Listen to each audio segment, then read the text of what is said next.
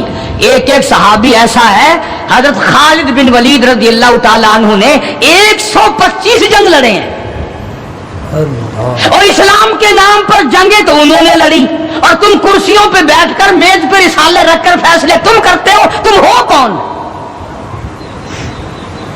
یہ تو منافقوں کی اولاد کر سکتی ہے، یہ تو یہودیوں کی اولاد کر سکتی ہے، یہ تو عیسائیوں کی اولاد کر سکتی ہے، مسلمان کا تخم ایسا نہیں کر سکتا۔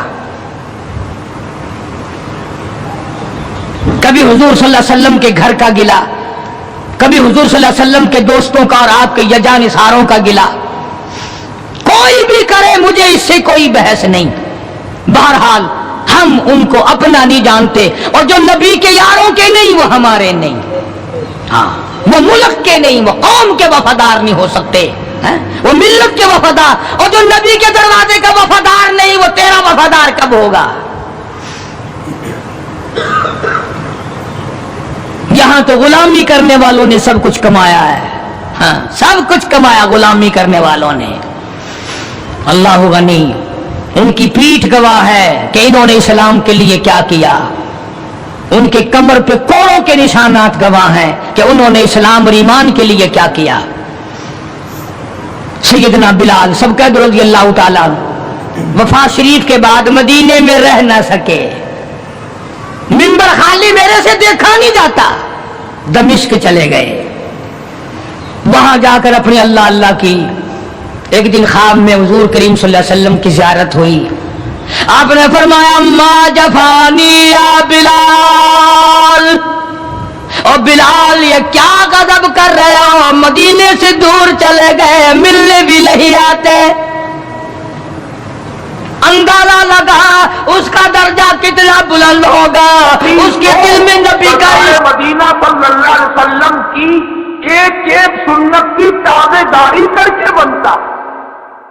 دوسرے لفظوں میں یوں سمجھے کہ سرکار مدینہ صلی اللہ علیہ وسلم کے جوتے مبارک سے اڑی ہوئی خاک کے صدقے میں ولی بنتا۔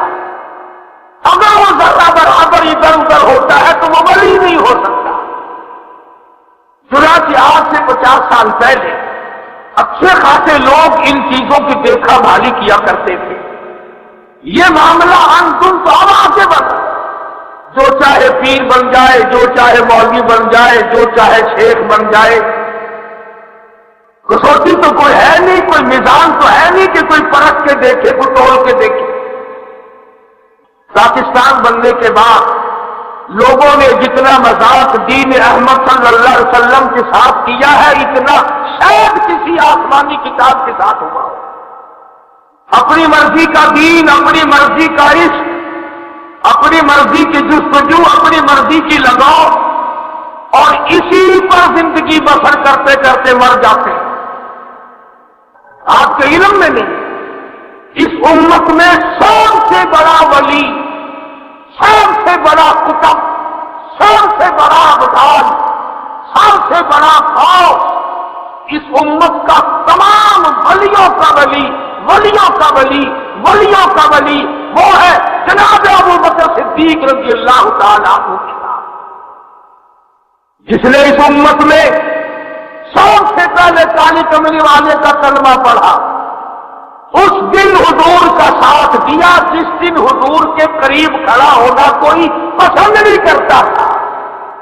اس وقت سرکار مدینہ صلی اللہ علیہ وسلم کا ساتھ دیا جب حضور کے پاس تحفے تحائف نہیں، پتھروں کی بارش تھی۔ اور خدا کی قسم ابو بکر صدیق رضی اللہ تعالیٰ عنہ نے اتنی مار کھائی، ایک دفعہ تو تیسرے روز جا کے ہوش آیا۔ صدیق اکبر کی بیٹی کہتی ہے کہ ابا جان کو جب بیت اللہ میں مارا گیا سر پہ جوتے مارے۔ صدیق کی بیٹی کہتی ہے میں سر کے بال جب چٹکی میں پکڑتی تھی میرے ہاتھ میں آ جاتے تھے، اور رحمت عالم صلی اللہ علیہ وسلم رو رہے ہیں صدیق اکبر کی مار کو دیکھ کر۔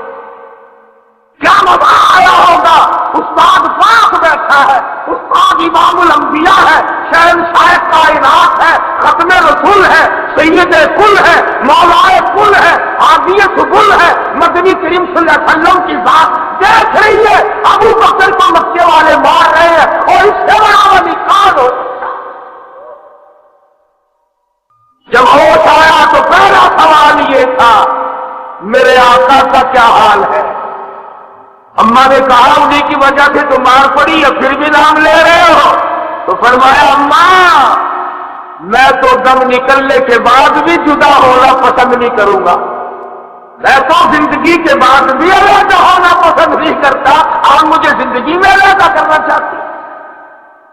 سارے صحابہ ولی ہیں، سارے تابعین تبع تابعین ولی ہیں، اور الحمدللہ مبارک ہو یہ جو علماء دیوبند ہیں، اللہ پاک نے ولایت ان سب کو عطا فرمائی، لیکن اس طرح کی نہیں جیسا کہ ہم لوگ پسند کرتے ہیں۔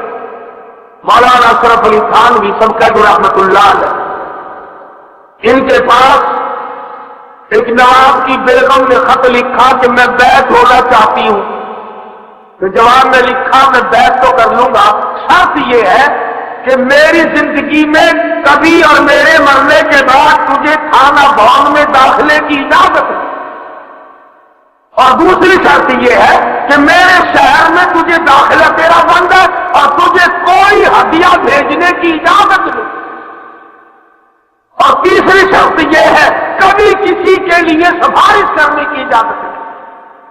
اس نے خط میں لکھا کہ حضرت یہ تو 3 شرطیں لگا دی آپ نے، مجھے کم سے کم وہاں حاضری کی اجازت تو ہو۔ فرمایا میں تو 3 کے بجائے 6 لگاؤں گا، میں تو پیچھے پیچھے پھرتا ہوں مریدوں، مجھے اجازت پڑی ہے کہ میں مریدوں کو تلاش کرتا پھروں۔ ایک آدمی حضرت تھانوی رحمت اللہ علیہ کے یہاں اس زمانے کے مطابق بہت بڑی رقم لے کے آیا کہ حضرت مجھے مرید بنا لو۔ فرمایا مجھ سے خط و خطابت ہے تمہاری؟ کہ نہیں، کہ یہ روپیہ لایا ہوں یہی خط و خطابت کا کام بھیجے گا، یہ روپیہ آپ کو ہدیہ کرنے لایا ہوں، بہت بڑی رقم ہے، بڑے پیسے ہیں۔ فرمایا جاؤ میں بھی مرید بناتا ہوں۔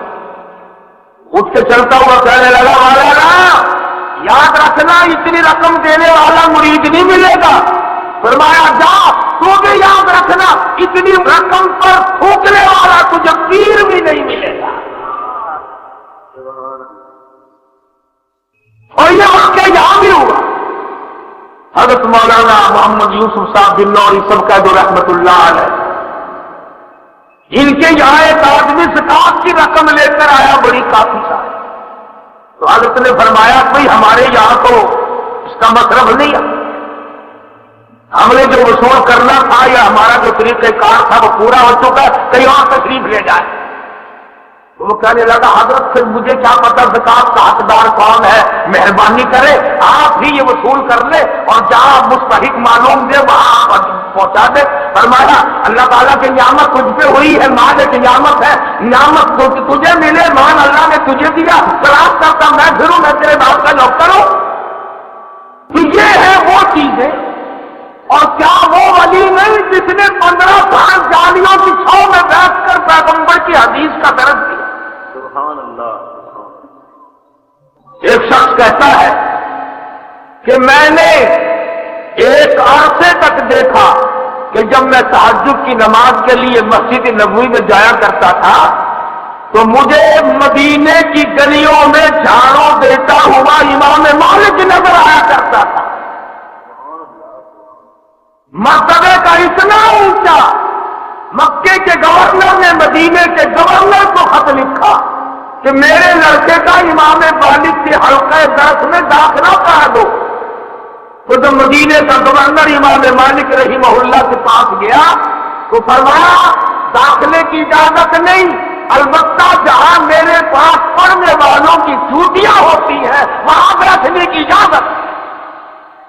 2 برس تک مکے کے گورنر کے بیٹے نے امام مالک رحمت اللہ علیہ کی مشرب اور آپ کے حلقہ درس میں بیٹھ کر چوٹیوں میں بیٹھ کر حدیث کی تعلیم آتی تھی، اور ادھر یہ حال ہے کہ مدینے کی گلیوں میں جھاڑو لگاتے ہیں۔ وہ آدمی کہتا ہے کہ میں حیران ہوا کہ آج امام مالک کا کہیں انتقال تو نہیں ہو گیا، گلی میں نظر نہیں آتا۔ ابھی وہ یہ بات سوچ ہی رہا تھا کہ مسجد نبوی سے اعلان ہوا کہ آج امام مالک کا انتقال ہو گیا۔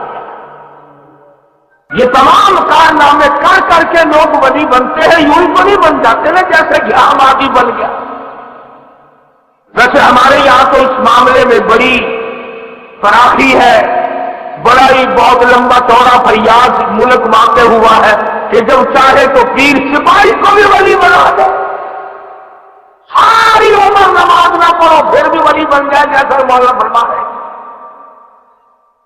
تو امام الانبیاء محبوب کبریا حضرت محمد مصطفیٰ صلی اللہ تعالی علیہ وسلم کی ذات اقدس نے فرما دیا، اور لوگا تم میں نیک وہ ہو سکتا ہے، تم میں خدا کا کامل ترین بندہ وہ بن سکتا ہے جس کا شباب، جس کی جوانی ساری کی ساری اللہ پاک کی عبادت میں، میری اطاعت میں گزر جائے۔ فرمایا والذین یبیتون لربہم سجدا وقیاما، کامیاب ہے وہ آدمی جس کی راتیں سجدے اور قیام میں بیت جاتی ہیں۔ تتجافى جنوبهم عن المضاجع يدعون ربهم خوفا وطمعا ومما رزقناهم